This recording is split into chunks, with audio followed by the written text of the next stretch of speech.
আমাদেরকে আল্লাহ সর্বোত্তম আকৃতিতে বানাইছে। কিভাবে আল্লাহ সর্বোত্তম আকৃতি দিলেন? সূরা ইনফিতারের মধ্যে আল্লাহ পাক রব্বুল আলামিন বলেন, ইয়া আইয়ুহাল ইনসান মা গররাকা বিরব্বিকাল কারীমিল্লাযী খালাকাকা ফাসাওয়াকা ফাআদালাক ফি আইয়ি সূরাতিম মা শাআ রাক্কাবাক। থামছেন? ফি আইয়ি সূরাতিম মা শাআ, থামলাম, রাক্কাবাক। দেখেন কি বলে, হে মানুষ, কিসে তোমাকে তোমার সম্মানিত রবের ব্যাপারে গাফেল করে, উদাসীন করে, ধোঁকার মধ্যে ফেলে রাখছে, প্রতারণা করে? কিসে তোমাকে তোমার সম্মানিত রবের ব্যাপারে ধোঁকা দেয়, প্রতারণা করে, তোমাকে প্রতারিত করে? কিসে? কোন রব? সম্মানিত রব। সম্মানিত রব কে? আল্লাহ বলেন, আল্লাযী খালাকাকা, যিনি তোমাকে সৃষ্টি করেছেন, ফাসাওয়াকা, তোমাকে সুগঠিত করেছেন, ফাআদালাক, তোমাকে সুষম করেছেন। যেখানে নাক কান চোখ দেওয়ার দরকার ঠিক সেখানেই রব মায়া করে তোমাকে দিয়েছেন। ফি আইয়ি সূরাতিম মা শাআ, আল্লাহ যেভাবে যেই আকৃতিতে ইচ্ছা, রাক্কাবাকা, তোমাকে কত সুন্দরভাবে আল্লাহ গঠন করেছেন। এবার মন থেকে একবার বলেন না আলহামদুলিল্লাহ। তাহলে সবচেয়ে সুন্দর আকৃতিতে মানুষকে বানিয়েছেন কে? এবার আমরা পিছনে চলে যাই, কিভাবে বানাইছে? আমরা কি ছিলাম? বলেন কিছুই না। বলেন আমরা কি ছিলাম? কিছুই না। দলিল 29 নম্বর পারা 21 নম্বর পৃষ্ঠা। 29 পারার পৃষ্ঠা কিন্তু মোট 24টা। এই 29 নম্বর পারার 21 নম্বর পৃষ্ঠা, সূরা দাহারের 1 নম্বর আয়াতে আল্লাহ বলেন, হাল আতা আলাল ইনসানি হিনুম মিনাদ দাহরি লাম ইয়াকুন শাইআম মাযকুরা। অবশ্যই মানুষের উপর এমন একটা সময় এসেছে, মানুষ উল্লেখ করার মতো কিছুই ছিল না। মানুষের উপর এমন একটা সময় অতিবাহিত হয়েছে, মানুষ উল্লেখ করার মতো কিছুই ছিল না। তো জবাব দেন, আমরা কি ছিলাম? কিছু না থেকে এবার আমরা কি হইলাম? বলেন, দুর্বল অবস্থায় আসছি। বলেন কি অবস্থা? এই দুর্বল অবস্থা থেকে আমাদেরকে আল্লাহ শক্তিশালী বানাইছে। শক্তিশালী বানানোর পর আবার দুর্বল, দুর্বল বানানোর পর বৃদ্ধ, বৃদ্ধ বানানোর পর আল্লাহ চাইলে যতদিন বাঁচবো এরপর মৃত্যু দিবেন। 21 নম্বর পারা 9 নম্বর পৃষ্ঠা, সূরা রুমের 54 নম্বর আয়াতে আল্লাহ বলেন, আল্লাহুল্লাযী খালাকাকুম মিন দুফিন সুম্মা জাআলা মিন বা'দি দুফিন কুওয়া সুম্মা জাআলা মিন বা'দি কুওয়াতিন দুফাও ওয়া শাইবা। আল্লাহ ওই সত্তা যিনি তোমাদেরকে সৃষ্টি করেছেন দুর্বল অবস্থা থেকে। এবার আপনাদের কাছে প্রশ্ন করি, দুর্বল অবস্থার আগে জানি আমরা কি ছিলাম? কিছু না। এবার আল্লাহ বলেন, আল্লাহ তোমাদেরকে দুর্বল অবস্থা থেকে সৃষ্টি করেছেন, অতঃপর দুর্বল অবস্থা থেকে শক্তিশালী করেছেন। সুম্মা জাআলা মিন বা'দি কুওয়াতিন দুফাও ওয়া শাইবা, অতঃপর শক্তিশালী অবস্থার পর আবার তোমাদেরকে দুর্বল অবস্থায় আল্লাহ নিয়ে যাবেন, এরপর আবার বৃদ্ধ বানিয়ে দিবেন। এরপর আল্লাহ চায় যদি আরো কিছুদিন বাঁচবা, এরপর মৃত্যুবরণ করবা। এটাই হলো জীবন। তাহলে বলেন, দুর্বল অবস্থার আগে কি ছিলাম? আল্লাহ আমাদেরকে এই কথাগুলা বুঝার তৌফিক দান করেন। এবার দেখেন দুর্বল অবস্থা থেকে কেমনে বানাইছে আল্লাহ। 17 পারা 11 নম্বর পৃষ্ঠা, সূরা হজ 5 নম্বর আয়াতে আল্লাহ বলেন, ইয়া আইয়ুহান নাসু ইন কুনতুম ফি রাইবিম মিনাল বাস, হে মানুষ, তোমরা যদি পুনরুত্থানের ব্যাপারে সন্দিহান হও, ফাইন্না খালাকনাকুম মিন তুরাব, জেনে রেখো আমি তোমাদেরকে মাটি থেকে সৃষ্টি করেছি। এখানে একটু বুঝার আছে। আচ্ছা, আল্লাহ কি বললেন? যদি পুনরুত্থানের ব্যাপারে সন্দিহান হও, জেনে রাখো তোমাদেরকে কি থেকে সৃষ্টি করেছি? পুনরুত্থানের সাথে মাটির কি সম্পর্ক?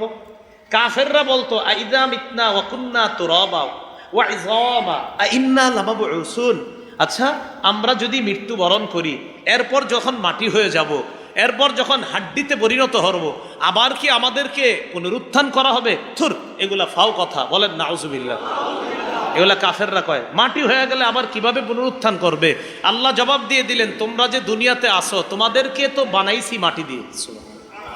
বলেন আমরা যে আসি আমাদেরকে কি দিয়ে বানাইছি? মাটি দিয়ে। এটা কিভাবে সুন্দরভাবে বুঝবেন? আপনি একটু সামনে আসেন, হুজুরে মুরব্বী মানুষ তো, আপনি সামনে দেখেন, এই দেখেন ওনারে আমি বলতেছি, উনি আমারে বলতেছে আচ্ছা আমি মাটি হয়ে গেলে কি আল্লাহ আবার পুনরুত্থান করবে? তো ওনারে আমি জবাব দিলাম, এই মিয়া আপনি দুনিয়াতে আসেন কিসের? মাটির। বলেন কিসের আসেন? তো তুমি তো দুনিয়াতে বসবাস করতেছো মাটির, তুমি যে আমার সাথে কথা বলতেছো এই তো তুমি মাটির তৈরি। তো মাটির তৈরি মানুষ কেমনে কও মাটি হইলে আবার কিভাবে বানাবে? আসি কিসের? আরে আসি কিসের? আমি কথা বলতেছি, আমি কিসের তৈরি? আপনারা বৈশা রয়েছেন আসেন কিসের? কেন আপনারাই বললেন মাটি হইলে আবার কিভাবে বানাবে? আল্লাহ কয় তো তুমি করে বানাইছি কেমনে? কয় মাটি হইলে কিভাবে বানাবে? আল্লাহ কয় তো আসু কিসের? আবার দেখেন কাফেররা কয় মাটি হলে কিভাবে বানাবে? আমরা জবাব দিই আসি কিসের? অতএব যাবো কিসের নিচে? আবার হব কিসের? খালাস। তো আল্লাহ বলেন আসো মাটির, আবার প্রশ্ন করো মাটি হইলে কিভাবে পুনরুত্থান করবে? আচ্ছা, তাহলে মাটির তৈরি মানুষ হয়ে আবার প্রশ্ন উঠায় যে মাটি হইলে আবার কিভাবে পুনরুত্থান করবে? আল্লাহ কয় আসই তো মাটির, আবার প্রশ্ন উঠাও কিভাবে যে তোমাকে আমি কিভাবে মাটি থেকে সৃষ্টি করব? তাহলে কোনো নাস্তিক যদি আমাদেরকে বলে, আপনাদেরকে বলে এই মুমিনরা মাটি হয়ে গেলে আবার কিভাবে পুনরুত্থান হবে, তো এগুলা ফাও কথা। জবাবে নাস্তিককে কি বলবো? তুমি আসো কিসের? মাটির তৈরি হয়ে আবার এই প্রশ্ন তুমি কিভাবে করো যে মাটি হইলে আবার কিভাবে পুনরুত্থান করবে? পারবেননি বলতে ইনশাআল্লাহ?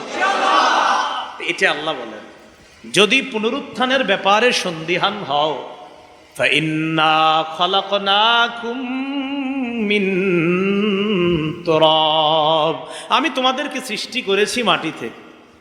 এরপর কিভাবে করলাম? সুম্মা মিন নুতফা, শুক্রবিন্দু থেকে। শুক্রবিন্দুটা কি? এটার মধ্যে ফেরেশতার মাধ্যমে আল্লাহ মাটির একটা প্রলেপ দিয়ে দেয়। এরপর আল্লাহ এটাকে সুম্মা মিন আলাকা, জমাট রক্ত বানায়। সুম্মা মিন মুদগা, জমাট রক্ত থেকে এরপর মাংসপিণ্ড মুখাল্লাকা। আমি আল্লাহ চাইলে মাংসপিণ্ডটা একটা আকৃতি গঠন হবে এটার। অগাইরি মুখাল্লাকা, আমি চাইলে এটার আকৃতি গঠন হবে না।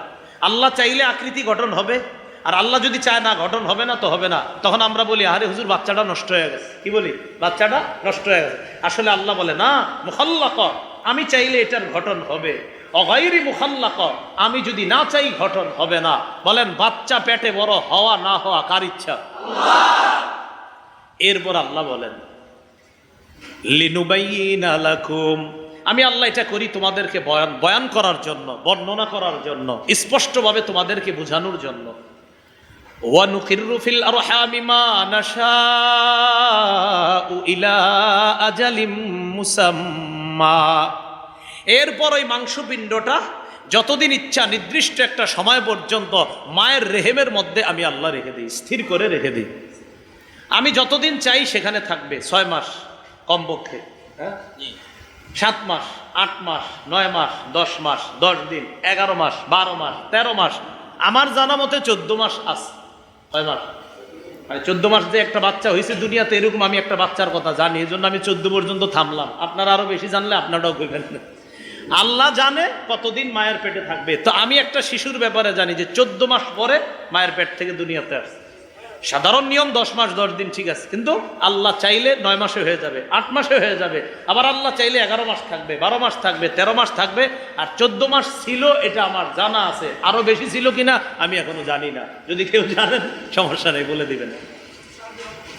আচ্ছা যাই হোক, তো আল্লাহ পাক রব্বুল আলামিন বলেন অনুকিররু ফিল আরহামি মা নাশাউ ইলা আজালিম মুসাম্মা সুম্মা নুখরিজুকুম তিফলা। এরপর আমি আল্লাহ তোমাদেরকে তোমাদের মায়ের পেট থেকে শিশু অবস্থায় বের করি।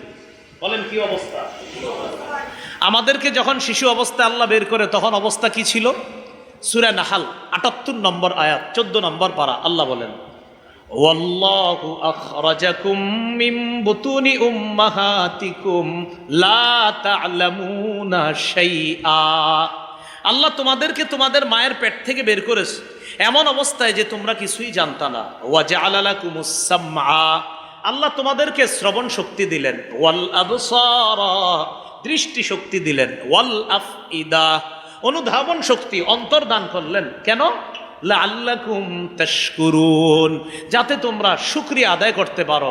এই যে কান দিয়ে আমার কথাগুলো শুনতেছেন, চোখ দিয়ে আমাকে দেখতেছেন, আপনারা দেখার জন্য মসজিদে দাঁড়ায় রয়েছেন, দোতলায় কেউ যাইতেছেন না। কেন? যে হুজুর না দেখলে মজা পাই না। ঠিক না কথাটা? এটা আমি বুঝি ভালো করে।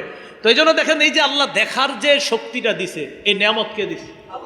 তো আল্লাহ বলেন ওয়াজআলা লাকুমুস সামআ, শ্রবণ শক্তি দিলাম, ওয়াল আবসারা দৃষ্টি শক্তি দিলাম, ওয়াল আফইদা আবার কথাগুলা বুঝার জন্য অন্তর, অনুধাবন শক্তির এটার জন্য আমি তোমাদেরকে অন্তর দিলাম। কেন? লাআল্লাকুম তাশকুরুন, যাতে আল্লাহর শুকরিয়া আদায় করতে পারো। মন প্রাণে আমি যে শুনতেছি, আমি যে দেখতেছি, আর আমি যে বুঝতেছি, এই কারণে একদম দিল থেকে একবার সবাই শুকরিয়া আদায় করি, আলহামদুলিল্লাহ। কেন? শুনতেছি, দেখতেছি, বুঝতেছি, শুনতেছি, দেখতেছি, বুঝতেছি। আল্লাহ কয় তো একটু শুকরিয়া আদায় করো না, দেখতেছো, শুনতেছো, বুঝতেছো, তো একটু শুকরিয়া আদায় করো, আলহামদুলিল্লাহ।